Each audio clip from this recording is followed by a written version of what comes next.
Loudspeaker का आविष्कार किया तो विज्ञान ने, लेकिन इसका सबसे ज्यादा इस्तेमाल धर्म में होता है। 1936 की बात है जब सिंगापुर के सुल्तान मस्जिद में पहली बार लाउडस्पीकर का प्रयोग किया गया था।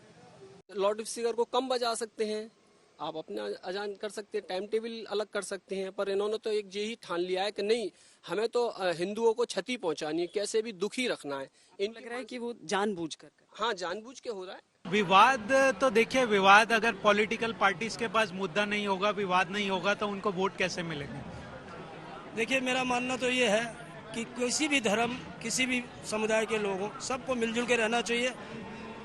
लाउड स्पीकर भी बजे, अजान के टाइम भी बजे, लेकिन एक तरीके में सब कुछ होना चाहिए। देश में किसी तरीके का विवाद नहीं होना चाहिए। देश को आगे बढ़ाने में हम सबकी योगदान होना चाहिए, चाहे वो हिंदू हो, चाहे वो मुस्लिम हो, चाहे सिख हो, चाहे ईसाई हो। ये इस तरीके के मुद्दे देश के लिए ठीक नहीं है।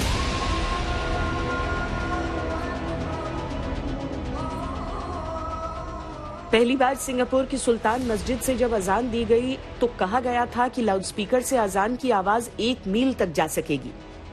हालांकि उस जमाने में भी कई लोगों ने इसका विरोध किया था।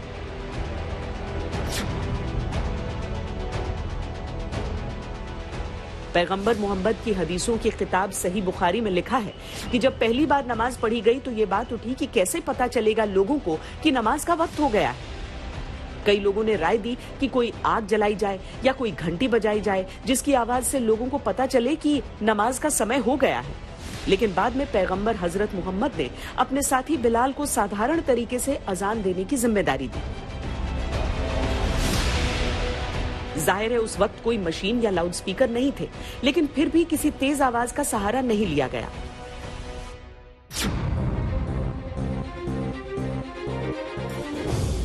अगर कोई मस्जिद या कोई दूसरे धार्मिक स्थल लाउडस्पीकर्स का इस्तेमाल कानून के दायरे में रहकर करना चाहते हैं तो उसका भी एक तरीका है।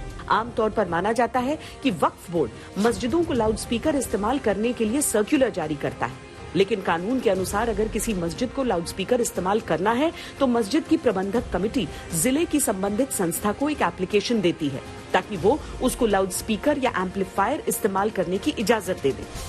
इसके अलावा ध्वनि प्रदूषण विनियम और नियंत्रण नियम 2000 के तहत मस्जिदों को क्लियरेंस चाहिए होता है, जिसके तहत एक साउंड इंजीनियर आकर साउंड सिस्टम को चेक करता है और तय डेसिबल लेवल को क्लियर करता है। क्लियरेंस मिलने के बाद लाउडस्पीकर का इस्तेमाल कानूनन सही माना जाता है। हमारी इस खास पेशकश में अभी के लिए इतना ही। कैमरा पर्सन सैयद मोहसिन के साथ मुझे दीजिए इजाजत। देश और दुनिया की बाकी खबरों के लिए आप देखते रहिए आज तक।